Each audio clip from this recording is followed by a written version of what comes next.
Good morning বন্ধুরা, সবাই কেমন আছো? আমি কিন্তু বেশ ভালোই আছি। তো সকালবেলায় ফ্রেশ হয়ে চলে এসেছি। তো প্রথমে একটু সিঁদুর পরে নিলাম, তারপরে জল খেয়ে নিলাম। এবার নিচে যাব। আর দিনটি ছিল কিন্তু সোমবার। টানা 2-3 দিন বৃষ্টির পর কিন্তু আজ বেশ ভালোই ঝলমলে রোদ উঠেছে।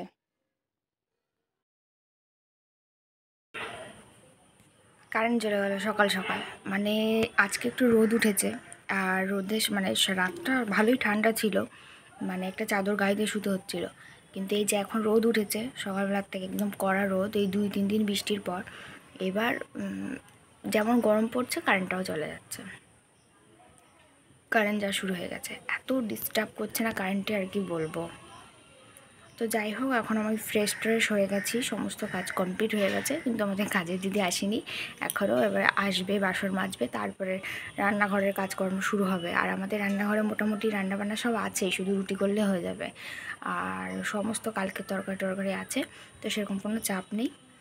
আস্তে আস্তে সব করব। এই যে স্নান টান করে চলে এসেছি। এখন 1:30টা মতো বাজে, কিন্তু আমার স্নান করতে দেরি হয়ে গেল, কারণ বাবা এসেছিলো, বাবার সাথে একটু কথা টথা বললাম। আর রান্নাবান্না তেমন কিছুই করতে হয়নি, আজকে মাই করেছে। তারপর একটু জেঠিমাদের বাড়িতে গেছিলাম, বাবাও জেঠিমাদের বাড়িতে গেল। গিয়ে এইসব করে আস্তে আস্তে দেরি হয়ে গেল। এখন 1:30টা মতো বাজে। তো আমার বর আর কুনাল একটু আবার বাজারে গেছে, ওরা আসলে তারপরে আবার খাওয়া দাওয়া করবো।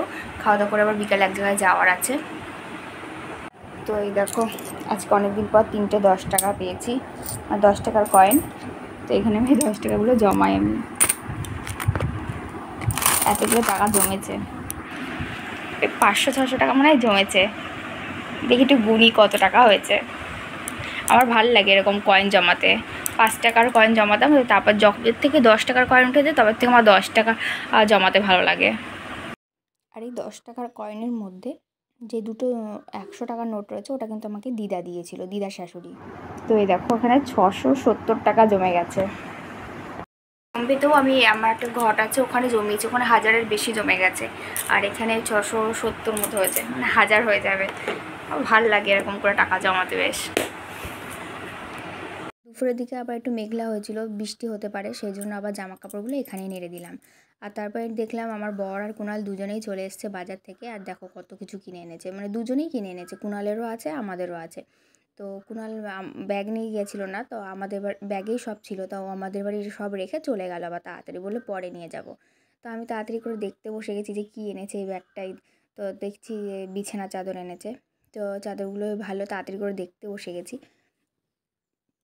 তা ওই যে ব্যাগটায় আবার কাদা লেগে গেছে, মানে বৃষ্টি হচ্ছিল, ওই জন্য ব্যাগটা সরিয়ে রাখলাম। আর এদিকে আমি দেখতে বসে গেছি। আর কি বলবো, দেখতে গিয়ে না আমি একটু বকা খাচ্ছিলাম, কারণ আমি তাড়াহুড়ো করে দেখতে গেছি, আর গিয়ে প্যাকেটটা না একটুখানি ছিঁড়ে গেছে।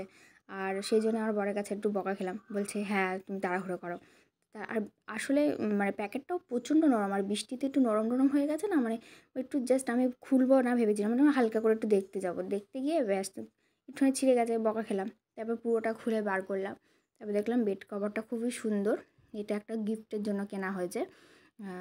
এখনও নেমন্তন্নটা আমরা পাইনি, তবে আশা করি পাবো, সেই জন্যই আমরা গেলে যখন কিনে রাখলো। আর আমাদের বাড়ির জন্য দুটো কিনেছে। আর এইদিকে আমি আবার এগুলো দেখতে আছি, বলছে না এটা কুণালদের, আমাকে আবার বকা দিচ্ছে। তা আমি বলছি ঠিক আছে, আর দেখবোই না, যাও। তা বলছে না না বার করো, ওর মধ্যে আমাদের জিনিসও আছে। তো এই যে বোতলটা আমাদের না, কারণ আমাদের বাড়িতে বোতল ভালোই আছে। তারপরে তারপরে জিনিসগুলো দেখেই বুঝতে পারছি কোনটা আমাদের আর কোনটা আমাদের না, কারণ আমি জানি যে এগুলো আমাদের বাড়িতেই আসে এরকম জিনিসগুলো। তারপরে এই যে বার করলাম, এই যে শনপাপড়িটা, যে এটা আমাদের বাড়ি আসে, আমাদের বাড়িতেই খাওয়া হয়। তারপরে এই যে চকলেট, এটাও আমাদের বাড়িরই। আমরা যে কুণালের তো সব জিনিস না। তারপরে এই আখরোটও আমাদেরই খেতে লাগে। আর হচ্ছে এই চালটাও আমাদের, কারণ বিরিয়ানি বা রাইস টাইস যাই করা হোক আমরা এই চালটা ব্যবহার করি। তা আমি দেখেই বুঝেছি কোনগুলো আমাদের, কোনটা আমাদের। কলগেটটাও আমাদের হতে পারে বলছে। তারপর বলছে না ওটা হচ্ছে, কারণ আমাদের 2-3টে একসাথে কেনা হয়। আর ওটা কুণালের ছিল। আর এই 2 কোটো চানাচুর কুণালের, কারণ ওরা খুব চানাচুর খেতে ভালোবাসে। কোটোগুলো দেখে আমার খুব পছন্দ হয়েছিল। তা আমি দেখেই প্রথমে খুব পছন্দ হয়ে গেছে। তারপরে কুণাল পরে বললো যে একটা আমাদের জন্য কিনেছিলাম, একটা তোদের জন্য কিনেছিলাম। তো আবার একটা পরে আমাদের বাড়িতে দিয়ে গেছিলো। ভালোই হলো বেশ, মানে চানাচুরের থেকে আমার কোটোটা বেশি পছন্দ হয়েছিল। তারপরে কুণালের যে জিনিসগুলো ছিল সেগুলো আবার ব্যাগের মধ্যে ভরে রেখে দিলাম, রেখে এক সাইড করে রেখে দিলাম যাতে ও আসলে ওকে দেওয়া যাবে। আর বাকিগুলো আমাদের সাইড করে রাখলাম। তারপরে আরও একটা ব্যাগে ছিল জিনিসপত্র, সেগুলোও বার করছিলাম। তো সেখানে ছিল তোমার চিনি, জিরে, তারপরে আরও ডাল টাল, গরম মশলা, গোটা গরম মশলা, এরকম টাইপের জিনিসপত্রগুলো ছিল মুদিখানার বাজার। তো সবই বার করলাম, দেখলাম।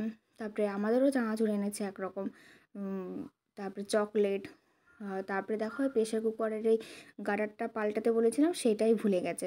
তো বৃষ্টি টিষ্টি হচ্ছিলো, আর কিছু বললাম না, কত জায়গায় আর দাঁড়াবে। এমনিতেই অনেক বেলা হয়ে গেছে, দুপুরের খাওয়ার টাইম হয়ে গেছে, কারণ খিদের পেটে নিয়ে আর কত বাজার ঘাট করা যায়, সেই জন্য আর কিছু বললাম না। তারপরে দেখো সব কিছু দেখা হয়ে গেছে, তারপরে এই বিছানা চাদরগুলো দেখতে বসলাম। তো একটা আমার মানে দুই ঘরের পাতার জন্য কিনে এনেছে, ওপর নিচে। আর দুটোই চাদর ভালো, একটা নিয়েছে 550 টাকা, একটা নিয়েছে 700 টাকা। তো ভাবছি বা 700 টাকার বেড কভার আর মানে পাততেই কেমন লাগে। তো যাই হোক বললাম, বললো ঠিক আছে, আনা হয়েছে ভালো। তা বলছে আমি কিনেছি পছন্দ করে, তোমার মনে হয় পছন্দ হচ্ছে না। বলছি না না, কেন পছন্দ হবে না, মানে যে গেছে কুণাল তারও পছন্দ ভালো, আমার বরেরও পছন্দ ভালো, কেন না আমার থেকে মনে হয় ওদের পছন্দ বেশি ভালো। তো আর এইগুলো অনলাইনে কিনলে কী বলো তো, কোল বালিশের কভারগুলো পাওয়া যায় না। আর এইখান থেকে কিনলে, অফলাইনে কিনলে কোল বালিশের কভারগুলো পাওয়া যায়। সেই জন্য বলেছিলাম যে অনলাইন আর কিনতে হবে না, অফলাইনেই কেনো। তো কারণ ওইগুলো কোল বালিশের কভার কিনতে গেলে আবার এক্সট্রা টাকা লাগে। তো তারপরে এগুলো গুছিয়ে টুছিয়ে আর সমস্ত কিছু তুলে গুছিয়ে খেতে বসে গেছিলাম, দুপুরের খাবার দাবার খেতে, কারণ অনেকটা লেট হয়ে গেছিলো আর দেরি করিনি। দুপুরে খাওয়া দাওয়া করে আবার একটা আইসক্রিম খেলাম, কেউ খেলো না, সবাইকে বললাম খাও, মাকে বললাম, ওকে বললাম, ও খেলো না। আর আইসক্রিম বেশি দিন থাকলে না নষ্ট হয়ে যায়, আবার কারেন্ট বারবার যাওয়া আসা করে। তো সেই জন্য আমি আইসক্রিম একটা খেলাম, খেয়ে দিয়ে রেডি হলাম যাব বলে, কারণ আর এমন জোরে বৃষ্টি আসলো আর যাওয়া হলো না। তো দেখো কেমন বৃষ্টি।